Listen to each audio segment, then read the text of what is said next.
They had seen the empty tomb and talked with the risen Savior. So why were the disciples back in their old fishing boats? Confused and unsure Of their future. they returned to their old lives. After a whole night of catching nothing, a voice from the shore changed everything. Have you ever gone back to what you used to do? After everything fell apart? After everything that had happened.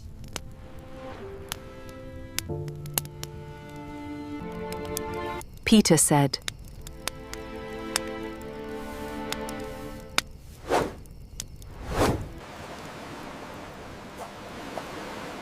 I'm going fishing.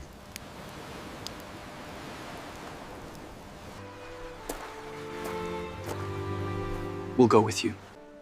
So they went out.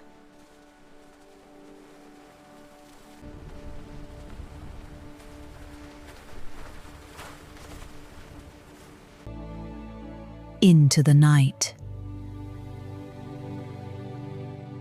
They cast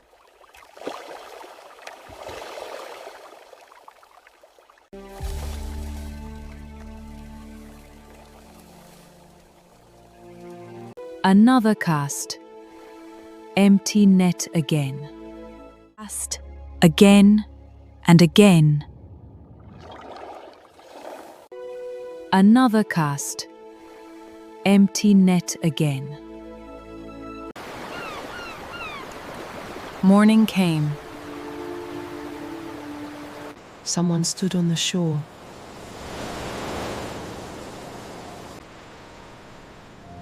Jesus stood at the shore.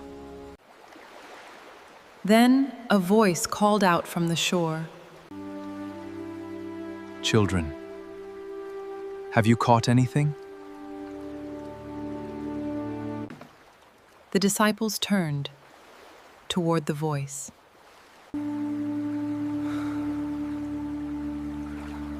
Their answer was simple. No.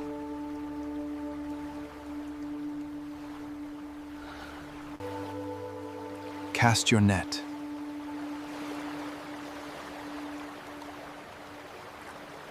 On the right side.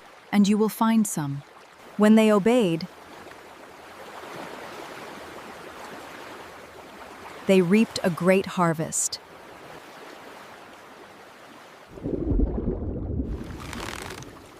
Suddenly, everything changed. They felt it.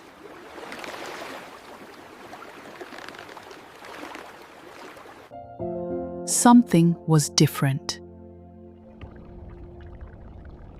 They looked at each other. The net was filling faster than they could imagine. They could barely pull it in.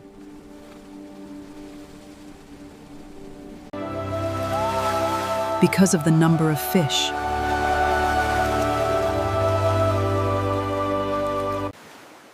After a night of failure, abundance arrived in a moment. Then one of the disciples looked again. Something about the man on the shore. Then suddenly, his heart knew before his mind did. He pointed toward the shore. The stranger was not a stranger. He was their master. It is the Lord. The moment Peter heard those words, "It is the Lord," Peter could not wait. But the others followed behind. The disciples came in the boat, dragging the net full of fish. Nothing could keep him from Jesus now. Every step brought him closer. The miracle catch followed them to shore.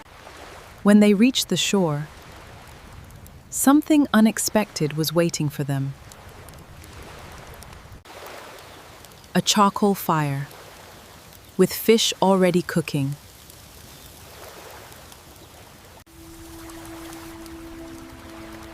And there was bread.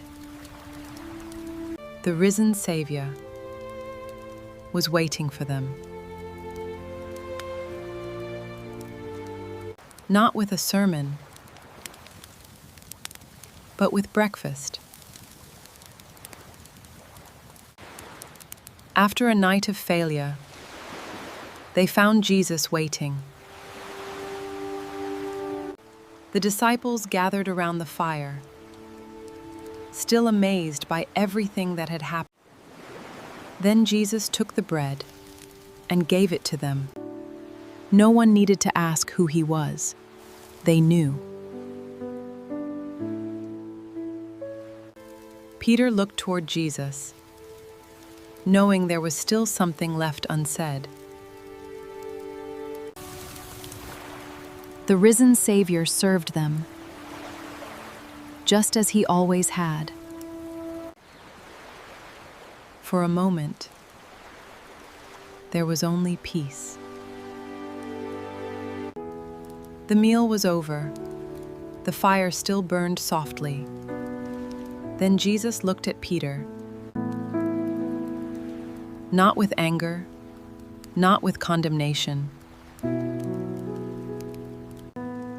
Peter listened.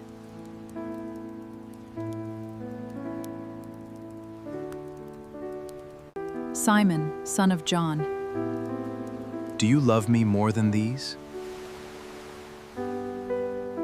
the question went deeper than Peter expected.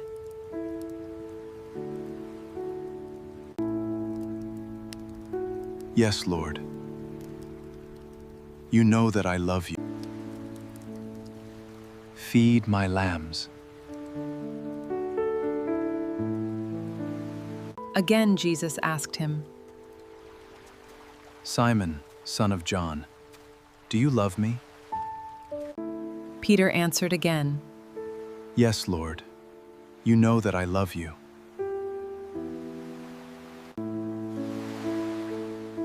Take care of my sheep.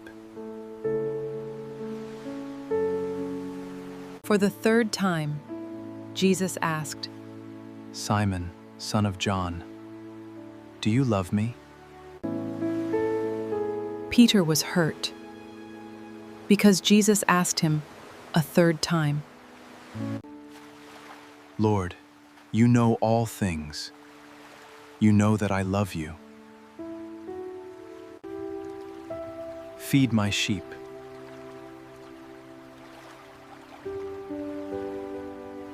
Three denials, 3 questions, and a broken disciple was restored. Failure was not the end.